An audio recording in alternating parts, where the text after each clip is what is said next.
Alright, here we go. Yep, we're going. Okay. Besides the little crab heads I found in here, I don't know if you can see it at all. That's a dead, looks like a mosquito larvae type tube. That might explain why only this tank right now has those little white things I was showing earlier. The rest of them are fine. And back to what I said about lighting, and somebody crapped about me earlier. You got too much lighting. No, look, that has stayed green for ages now. What are we, 6 days on that? Hornwort's looking great. You know, looks a lot green. It's a lot greener in person than what it looks like, but compared to that black stuff. But anyway, what this is about tonight is master kits and how to differentiate. And you know, I like my beer, so whatever. But anyway, everything else is looking great. So here's where we're at right now. With the API master kit, the main thing I got going on, I don't have a lot of ammonia right now, and that's kind of hurting me. So you can see it's yellow, and then I will try to do all this.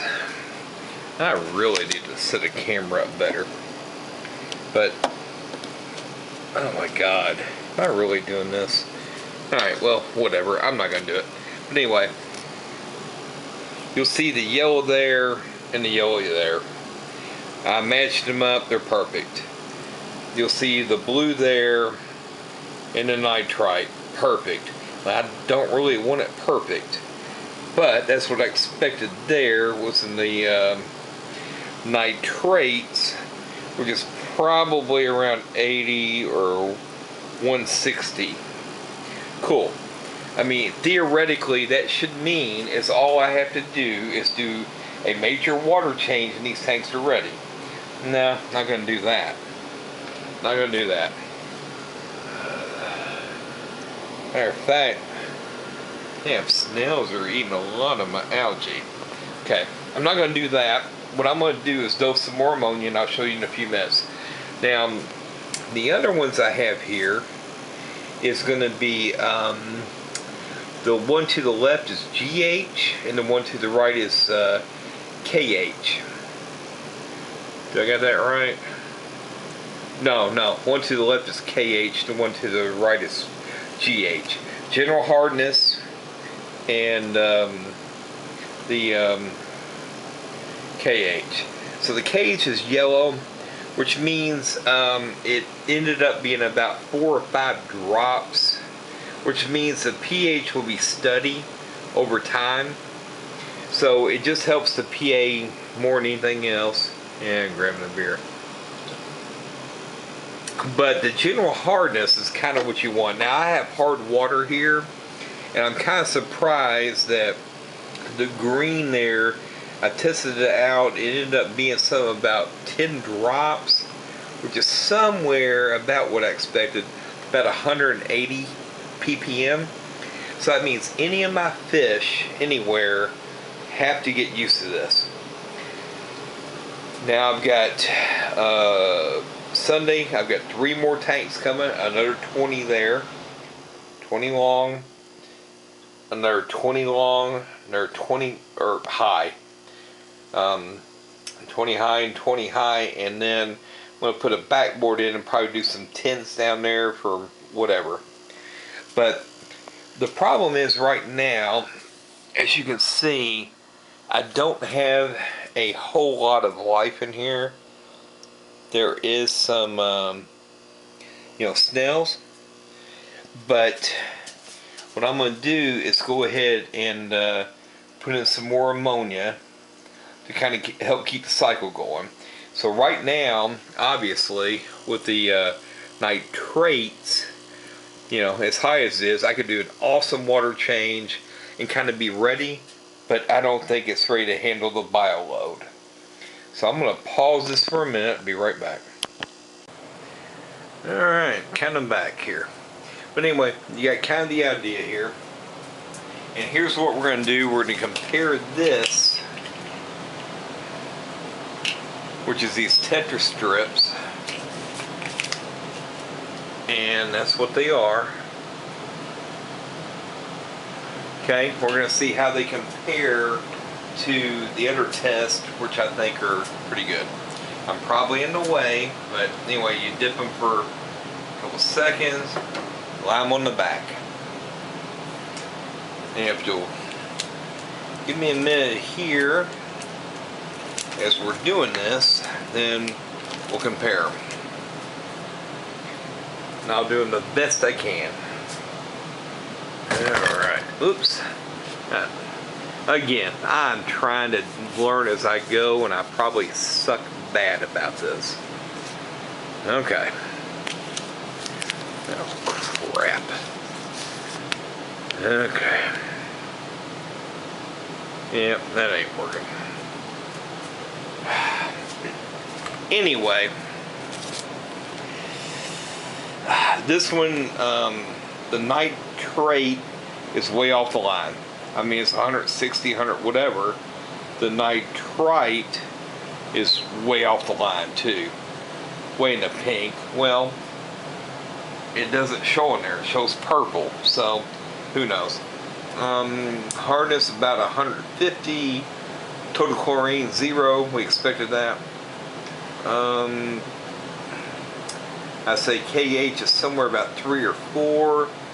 And pH, I don't know, somewhere about 7.5 or 6. Who knows? Who cares?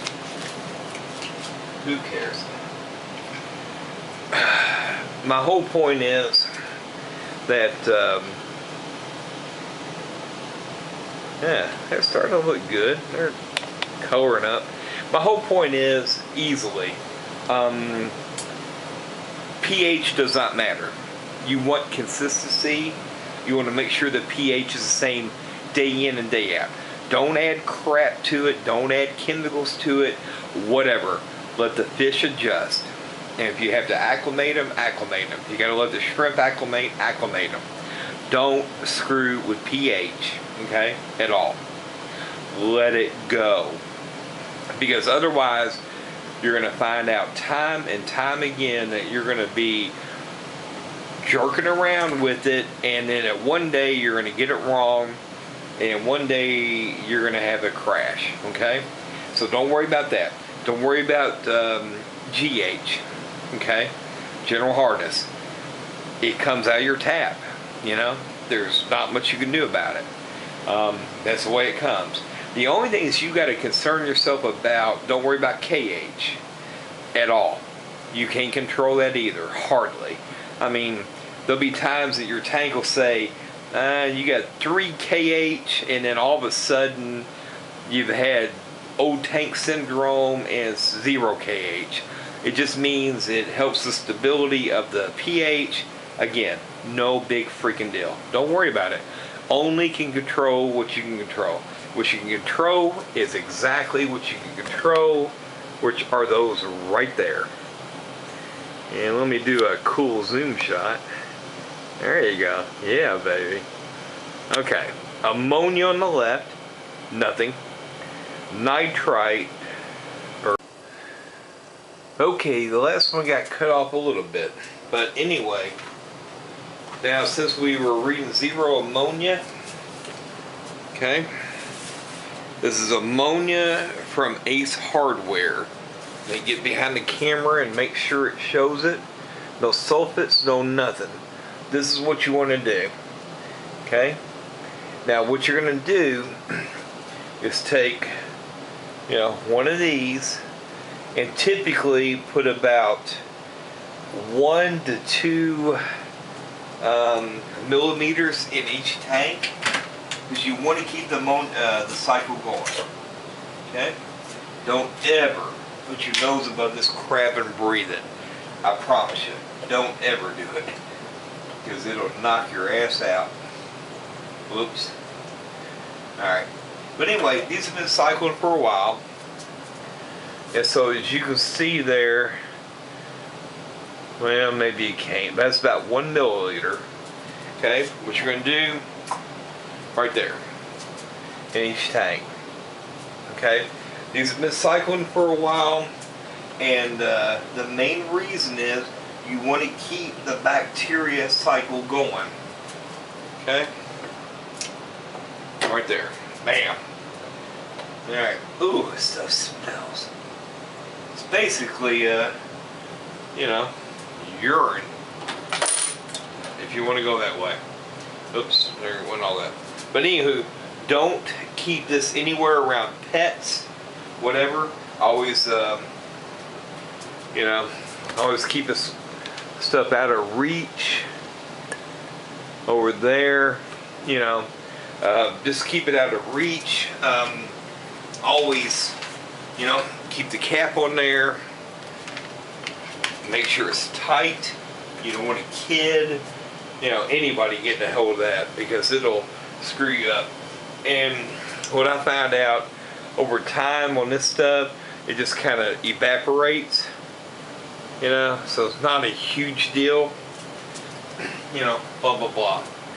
But that's probably going to be about the end of this. And like I say, by next week I'll have another, you know, another 20 tall over here, probably 1 or 2 down there, because I'm going to buy 3 this weekend, and then we'll go from there. But you want to keep that cycle going, okay? And one last plug I'm going to make, and the only reason I'm making this is I 100% believe in this product right there. Aquarium Co-op Easy Green. Just look up the website with Corey, and you can't go wrong. I mean, this is the bomb. You don't have to worry about fertilizers and, you know, this and that and blah blah blah and blah blah blah. You know, don't worry about any of that. It's basically 1 or 2 squirts per tank, you know, per 10 gallons. It's idiot proof. Okay, idiot proof. All right, well, that's the end of this. All right, thanks a lot, y'all. Have a good day, and I'll be back with you soon.